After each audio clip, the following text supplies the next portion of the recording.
అందరికీ నమస్కారం. నేను మీ గంటె ఉష. నా మిత్రులకి, శ్రేయోభిలాషులకి, నా సబ్స్క్రైబర్స్‌కి అందరికీ కూడా కృతజ్ఞతలు, శుభాభినందనలు.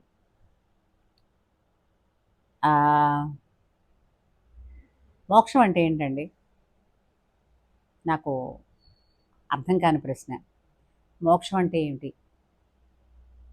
ఆత్మ సాక్షాత్కారాన్ని పొందేయడం, పొందింపజేయడం, సిద్ధులు సంపాదించడం, సంపాదించిన సిద్ధుల్ని శక్తిపాతం చేయడం. శక్తిపాతం చేస్తే అవతల వాళ్ళకి అన్ని సమస్యలు తీరిపోతాయి.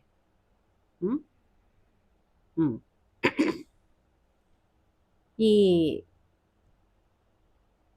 సిద్ధ గురువులు చాలామంది ఎక్కువైపోయారు. బాబాలని, బాబా ప్రతినిధులమని మాతోనే మాట్లాడతాడు. ఎందుకంటే వాళ్ళకే ఉంది దాన్ని ఏమిటంటారు, దాన్ని స్పీకర్ పోస్ట్ ఇచ్చాడు బాబా. వాళ్ళతోనే మాట్లాడతాడు, మనతో మాట్లాడు. మనకి ఏదన్నా కావాలన్నా సరే వాళ్ళు అడిగితేనే చెప్తారు, ఎందుకంటే వాళ్ళు చాలా పవిత్రం అని. మీరు ఇదంతా ఎక్కడొచ్చిందంటే తగు చెప్పనా, భగవద్గీతను మర్చిపోవడం వల్ల వచ్చింది ఈ దిక్కుమాలిన గొడవలన్నీ. భగవద్గీత కృష్ణ లీలలలో ఆయన ఒక మాట చెప్పాడు, తానొకడైనా తలకొక రూపాయి. పరమాత్మని సర్వవ్యాపి, అన్నిటా వ్యాపించున్నాడు, అందరిలోనూ ఉన్నాడు అని చెప్పారు. దీనిని మనకి అత్యంత సులువైన భాషలో ఒక పాట కూడా చూపించారు. అడుగడుగున గుడి ఉంది, అందరిలో గుడి ఉంది, ఆ గుడిలో వెలిగే దీపమే పరమాత్మ అని చెప్పారు కదూ. చెప్పారు, కానీ ఏం చేస్తాం, నిజానికి బలం తక్కువ, అబద్ధానికి స్పీడ్ ఎక్కువ, అందుకు కొంచెం తొందరగా వెళ్ళిపోతూ ఉంటుంది. మీకు ఉదాహరణ ఓ కథ చెప్తా. తెనాలి రామలింగడు రామకృష్ణ కవి. ఆయన హాస్య కవే కాదు, వికట కవే కాదు, కొన్ని సందర్భాలలో అతనికి రాజభక్తి, దేశభక్తి ఎక్కువ అవడం వల్ల రాజ్యాన్ని కూడా కాపాడినటువంటి మనిషి. ఓ రోజుట ఓ పండితుడు వచ్చి కృష్ణదేవరాయల మెప్పు పొందాలని ఆధ్యాత్మిక ఇదంతా తత్వం అంతా చెప్తూ, లోకం మిథ్య, సర్వం మిథ్య, నువ్వు మిథ్య, నేను మిథ్య అని, ఆ మిథ్య అసలు ఏమీ లేదు కానీ ఉందని భ్రమిస్తున్నావు అన్న మాటని కన్విన్స్ చేయడానికి నానా బాట్లు పడుతున్నాడు ఆయన. అయితే ఇలా ఉంటుండగా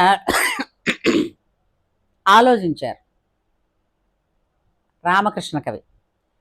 ఏం చేశారు, అయ్యా మీ చర్చ చాలా బాగుంది, కానీ రాజాంతపురంలో జరగడం వల్ల అతి తక్కువ మంది చూస్తున్నాం. బహిరంగంగా రాజుగారికి ఏవో ఉంటాయి కదా గ్రౌండ్స్, వాటిల్లో అక్కడ చెప్తే ప్రజలందరూ ముందు చెబుదురు కానీ అన్నాడు. అలాగే అన్నాడు ఈ బ్రాహ్మడు. అక్కడ చెప్పడం మొదలెట్టాడు. సరే, చూస్తూ ఉండగా ఒక ఏనుగుని, ఒక మదించిన ఏనుగుని విడిచిపెట్టారు. విడిచిపెడితే ఆ ఏనుగు దూసుకుంటూ ఈ బ్రాహ్మడి వైపు వస్తోంది. వస్తూ ఉంటే ఈ పక్కల వాళ్ళు, ఆ పక్క వాళ్ళు, దగ్గర కూర్చున్న వాళ్ళు పారిపోయారు. ఇతను రాజుగారు నన్ను కాపాడండి, ఏనుగు వచ్చేస్తోంది మీదకి అన్నాడు. నువ్వు జగత్తే మిథ్యన్నావు, జగత్తే లేదు కానీ ఉందని నువ్వు భ్రమిస్తున్నావు అని చెప్పావు. ఒబ్బెబ్బే, అక్కడ ఏనుగు ఎక్కడుందండి, ఏనుగు ఉందన్నట్టు నువ్వు భ్రమిస్తున్నావు. అంతే, ఏం లేదు, జగత్తు మిథ్య కాదు, ఏనుగు కూడా మిథ్యే అన్నారు.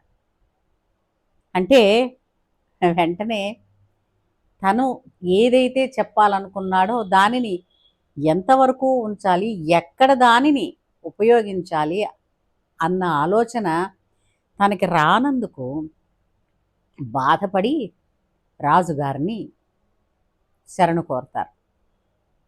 కాకపోతే ఉదార పురుషులైనటువంటి వారు, అలాగే సమానత్వాన్ని చూపించేవారు కాబట్టి రామకృష్ణ కవి అతనిని కూడా గౌరవించి ఒక్క మాట చెప్తారు. ఇప్పుడు మన తత్వం అవన్నీ ఏదైతే ఉంటాయో మనకి ఒక మాట చెప్పారు, తామరాకు మీద నీటి బొట్టులా ఉండాలి అని. ఎందుకని? ఆ తామరాకు నిజమే, ఈ నీటి బొట్టు నిజమే కదా. నువ్వు ఉన్న జగత్తులో నీకిచ్చినటువంటి బాధ్యతలు ఏవైతే ఉన్నాయో, కర్తవ్యం ఏదైతే ఉందో వాటిని నువ్వు నిస్సంకోచంగా నిర్వర్తించి తీరాలి. నో మ్యాటర్ నీకెటువంటి ఇదైనప్పటికీ కూడా నీకిచ్చిన కర్తవ్యాన్ని నువ్వే నిర్వర్తించాలి. ఎందుకంటే నీకిచ్చిన పరీక్ష నువ్వే రాయాలి.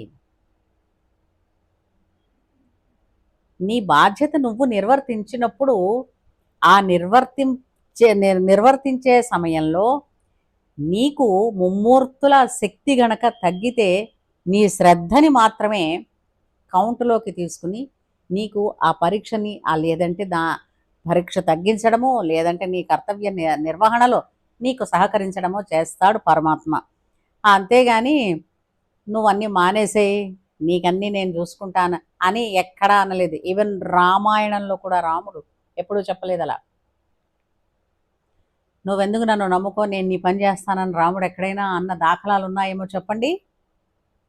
కృష్ణుడు అన్నాడా? ఏం చెప్పాడు? నీ ధర్మం నువ్వు నిర్వర్తించు, నా కర్తవ్యం ప్రకారం నేను ఏం చేయాలో నేను చేస్తాను అని చెప్పాడా అర్జునుడికి కూడా. అలాంటిది వీళ్ళు మోక్షం కావాలి, మోక్షం కోసం ఇచ్చే గురువులు ఉన్నారు. ఎవడండి ఆ మోక్షం తెలుసుకున్నవాడు, ఇచ్చేసినవాడు.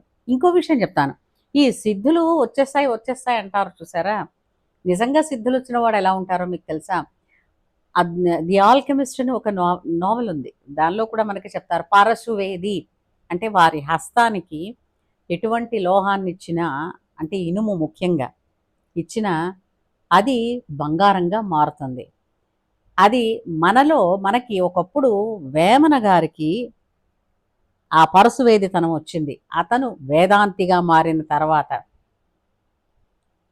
అలాగే ఆ తర్వాత ఈ మన 20వ శతాబ్దంలో ఒకరికి వచ్చింది. ఎవరికి? కావ్యకంఠ గణపతి ముని అని మహానుభావులు, సాక్షాత్తు గణపతి అవతారం అంటారు. అతనినే నాయనగారు అని కూడా అంటారు.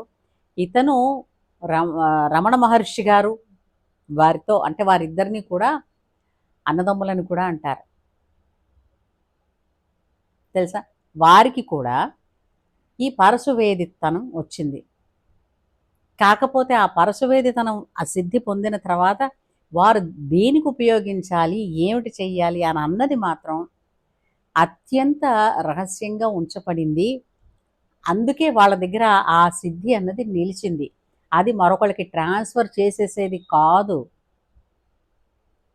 మీరు కూర్చోండి, ఇప్పుడు ఆత్మసాక్షాత్కారం పొందిన వాడికి డబ్బుతో పని ఉందా? డబ్బుతో పని ఉందా అంటే డబ్బుతోనే సర్వ వ్యాపకాలు జరుగుతాయి. కానీ నువ్వు ఎలాగా ఒక మనిషి బలహీనత మీద సంపాదించే సంపాదన,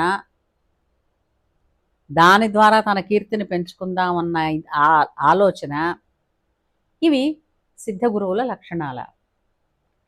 అసలు కాంత కనకాల గురించి ఆలోచన ఉన్నంత కాలం ఆదిశంకరుల వారు చెప్పినట్టుగా తలలు బోడులైన తలపులు బోడులే. తలపులు ఆలోచనలని సన్యసించాలి, వస్త్రాలని కాదు. సరే, మేమేమో ఇలాగ శక్తిపాతం, నీకున్న శక్తి ఏంటి, నీకు వచ్చిన శక్తి ఏంటి, నువ్వేంటి చేస్తావు? శక్తిపాతం చేయడం అంటే ఏంటి? కృష్ణుడు శక్తిపాతం చేయలేదా? చెయ్యలేకనేనా? ఎందుకు చేశాడా ఎక్కడైనా?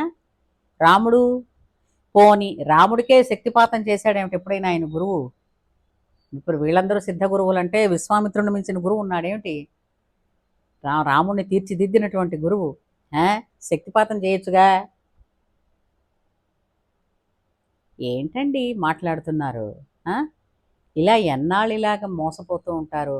5,000 కట్టేస్తే ఆత్మసాక్షాత్కారం, 3,000 కట్టేస్తే దేవుడు దర్శనం ఇచ్చేస్తాడు. అంత చీపుగా ఉన్నాడు. అసలు డబ్బే కట్టక్కర్లేదురా, మీకు ఇచ్చినటువంటి బాధ్యతను మీరు సక్రమంగా నిర్వర్తించండి, 100% ధర్మబద్ధంగా ఉన్నానుగా, ఆ పనిలోనే నేనున్నానన్నాడు. ప్రతి వాళ్ళకి షార్ట్ కట్లు అలవాటైపోయి షార్ట్ కట్లో వెళ్ళిపోదాం అనుకుని అది ఎప్పటికీ కనిపించక ఎడారుల్లో ఓయాసిస్లాగా అయిపోతే ఇదిగో ఆ తర్వాత తలలు బొప్పి కట్టేసిన తర్వాత బయటకు వచ్చి ఇంకొకళ్ళతోటి చెప్పుకోవడం. అక్కడికి వెళ్ళాము ఇలా చేశాడు, ఇక్కడికి వెళ్ళాము ఇలా చేశాడు. ఆదిశంకరుల వారు ఎప్పుడైనా అతని జీవితాన్ని మరుగుగా ఉంచారా, దాచారా? చంద్రశేఖరేంద్ర సరస్వతి మహాస్వామి ఆయన ఎప్పుడైనా అత్యంత మహిమలు చేస్తేనే దేవుడు అనుకుంటే మెజిషియన్ చాలండి కదా. ఆలోచించండి, మీకు ఒకటి ప్రలోభ పెట్టి లేదా మభ్యపెట్టి మీ దగ్గర నుంచి డబ్బు ఆశించి మీకేదో శక్తిపాతం చేస్తామంటే అది ఎంతవరకు నిజం? ఎన్నాళ్ళు ఇలా మోసపోతారు? కృష్ణ పరమాత్మ ఎవరికి కూడా నేను ప్రత్యక్షంగా మీకు ఇలా మోక్షం ఇచ్చేస్తాను, మీరు ఇలా రండి, ఏ పని చేయొద్దు, అన్నీ వదిలేయండి, మీకు ఇచ్చిన కర్తవ్యాలన్నీ విడిచిపెట్టండి, మీరు నా దగ్గరికి రండి, నేను మీకు ఇస్తానని అన్నాడా? అసలు భగవద్గీత చదవకపోవడం వల్ల వచ్చింది ఈ తంట అంతా. ఎవరైతే గురువు అనుకుంటున్నారో అసలు గురువుకి గురువు అంటే ఏమిటి, ఆ గురుత్వ లక్షణం అంటే ఏంటి గురువు గీత చెప్పిందిగా. తులసి మొక్క అంటే అది ఒక మూలిక ఔషధం, ఎవడికి తెలీదు? ఎవడికి తెలియదని అని చెప్తే ఆ అబ్బాయి ఇన్నాళ్ళ వరకు అసలు తులసి అంటే ఎవరికి తెలీదు? మహానుభావులందరికీ తెలుసు. అందుకే ప్రతి ఇంట తులసి ఉన్న ఇల్లు మాత్రమే ఇల్లు, గృహము అనబడుతుంది. తులసి లేని గృహం శ్మశానం అనబడుతుందని ఆదిశంకరుల వారే చెప్పారు.